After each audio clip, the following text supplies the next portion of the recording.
సిరికొండ మండలం చిన్న వాల్గొట్టు గ్రామంలో గత 3 రోజుల క్రితం కురిసిన భారీ వర్షాల వల్ల పంట పొలాలు తీవ్రంగా దెబ్బతిన్నాయి. దుబ్బ సమీపంలో గల విస్తారమైన పొలాల్లోకి వాగు ఉధృతంగా చేరి ఇసుక మట్టితో కప్పేయడంతో రైతులు తీవ్ర ఇబ్బందులు ఎదుర్కొంటున్నారు. పూర్తిగా ఇసుక కప్పేసిన కారణంగా పంటలు మాత్రమే కాదు, భవిష్యత్తులో సాగు చేయడానికి కూడా వీలు లేకుండా పోయిందని బాధిత రైతులు కన్నీళ్లు మునిగారు.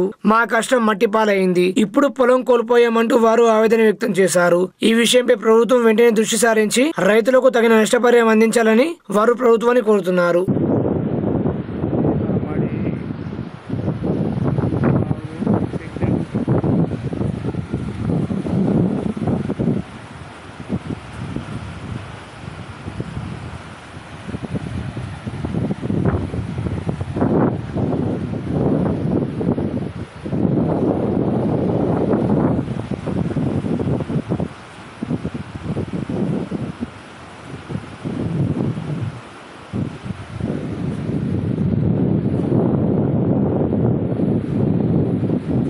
బాబా కూర్తుంది మళ్ళీ రిగ్గు దాకా వస్తుంది చూడు, రిగ్గు ఆ మర్రి సెట్ అన్నీ పడిపోతాయి ఇట్లా.